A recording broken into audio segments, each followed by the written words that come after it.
Is it vegan if it only says cruelty free? Well, today I'll be answering this common question and give you some brand suggestions so you don't have to waste your time on mediocre products. Stay tuned.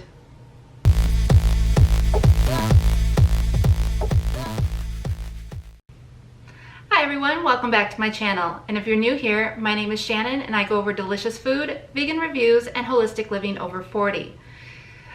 Today I'm talking about a topic that really shocked me when I started looking into it.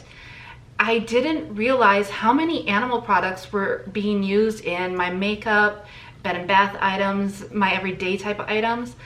Don't worry, I'll leave all of the information for the products that I go over down below. If this is something that you're interested in, don't forget to hit that like button and the subscribe button with that little bell next to it. All right, so let's get into the nitty-gritty definition. All right, so two definitions that you guys will probably be familiar with is cruelty-free. I know it's that cute little bunny. It means that it's not tested on animals. And then, of course, vegan. And that means that it's not tested on animals. It doesn't contain any type of animal products in the animal substances in the product. And unfortunately, there is another one out there now that says plant-based, and a lot of people are assuming that the plant-based ones are also vegan, but I have noticed that every once in a while they'll use plant-based and then they'll also put in either beeswax or honey in their products. So I know some vegans don't consider bee products, you know, in that vegan realm. A lot of vegans do consider those products off limits.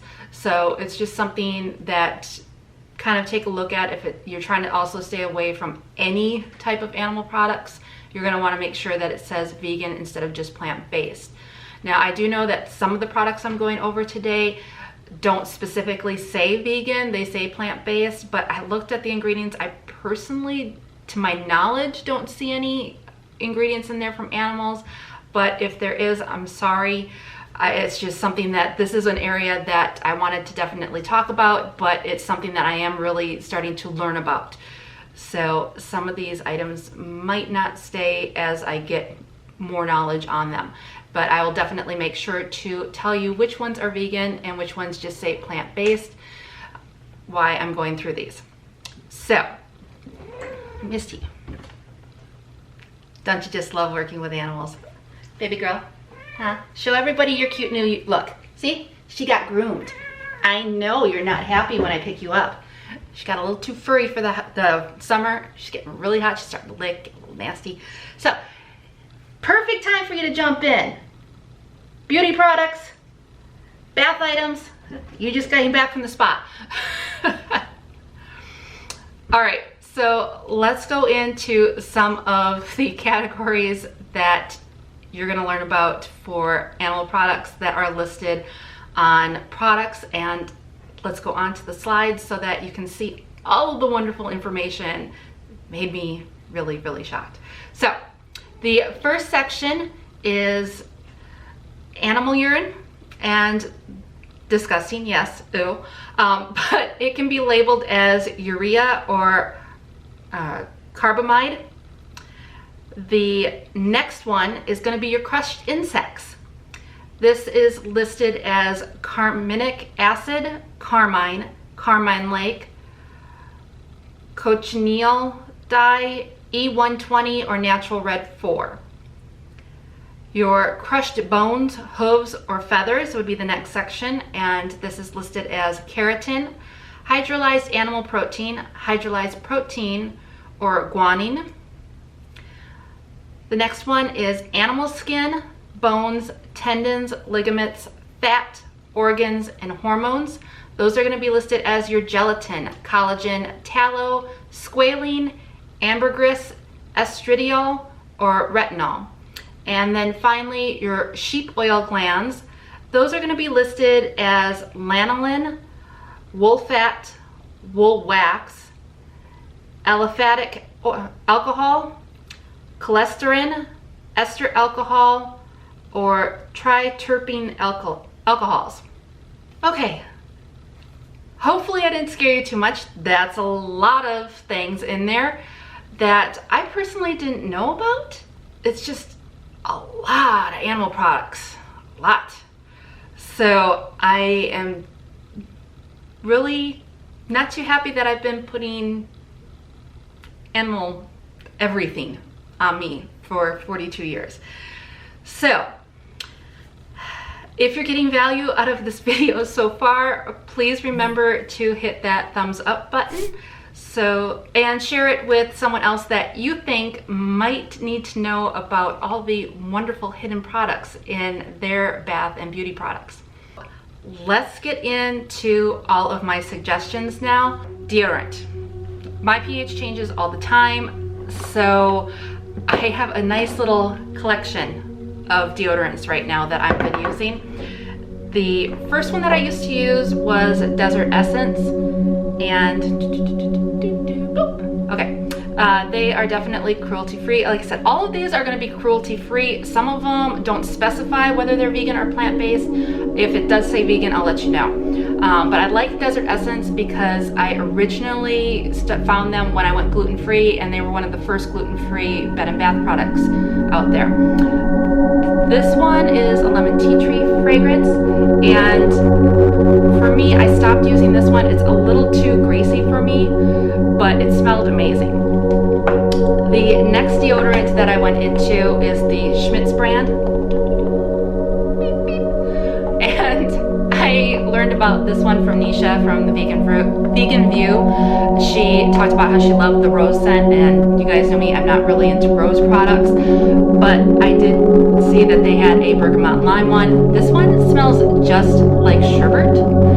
I liked it in the beginning, but right now my fragrance preferences have changed, so I switched to a Lang Lang Calendula one. It's a nice floral fragrance. I like this one because it's a little bit drier than some of the other deodorants that I've used, and I specifically have stopped using that one, not because it wasn't good, but just because I noticed the summer now I'm sweating a little bit more. I don't know if my pH is changing. I was breaking out underneath, so I tried the Nubian one.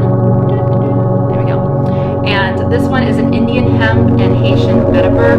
Now I know not all of theirs are vegan. I thought I saw one of these with honey in it.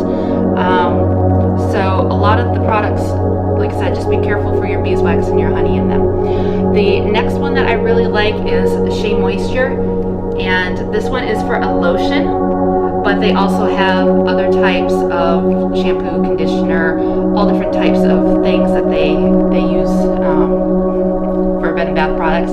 This one is one that I think I saw beeswax in one of their products, or honey.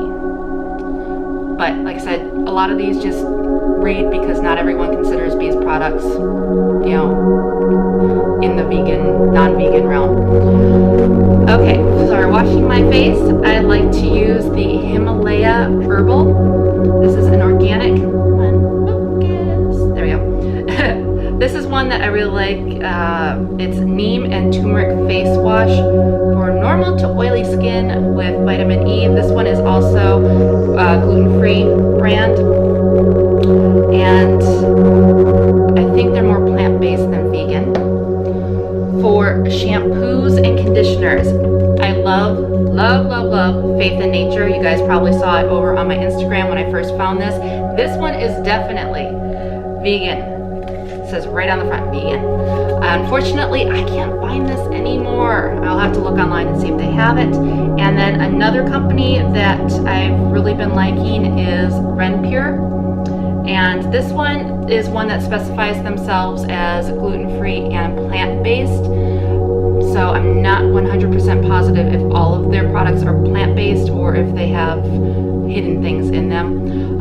I love the tea tree lemon sage one. It's really nice, especially during the summer. And this one, surprisingly enough, I also like their rose one, which is really weird. Like I said, don't like roses, but I like that. For face, another product that I like is the Humphreys Organic Witch Hazel. and this one comes in a rose fragrance or a lavender one. If I'm noticing my pH is off, if I'm starting to break out a little bit with my period, I'll use that one as a face wash. Stay. Pacifica also has a rehab face mask. Why are we not? There we go. It's a hot vegan rehab face mask, and it's made with black pepper, coconut, and willow. And this one, right on there, vegan, cruelty free, it's really good. Something in Florida that you might want to think about taking with you is, I know I never thought in a million years, this one, Nisha, thank you, I also got this recommendation from her, is they make Pacific underarm deodorant wipes now. Wipes. If you live in a hot climate, you don't want to keep taking deodorant sticks with you to reapply. These are really, really nice. Very helpful. Smell really nice. The next one that I have is the Organic Clove Cardamom Toothpaste by Radius. Oh, there we go. And this one, it's kind of a hit or miss. This one I inherited from Mom because she's kind of slightly obsessed with toothpaste. They either have to work perfectly for her or she doesn't want them, and I don't like throwing things away, so I say just give them to me. This is one area where I'm definitely not 100% vegan for toothpaste. This one, I don't care for gels either, but I love the flavor of it, so I use that one for her. And then something that, it's kind of weird, but if you have allergies, sinus issues, it's something that you're going to want to take a look at. It's an Olbus natural inhaler. And so this one is something, sometimes I just kind of wave it around to kind of get that smell up in my sinuses. I mean, technically you're supposed to shove it up your nose. I know. I just said that on camera, didn't I? And this one, I really like it because it's a mixture of peppermint, cajeput, and eucalyptus, so really opens up the sinus cavities.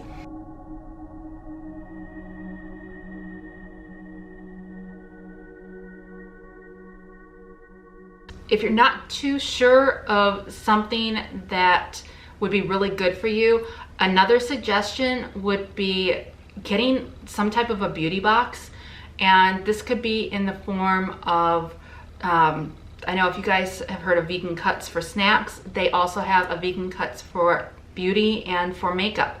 So I'll leave a link down below for you guys to check them out. And then the last thing that I'm gonna go over is tools for beauty. And these are something that I just added to my list. They are eco tools.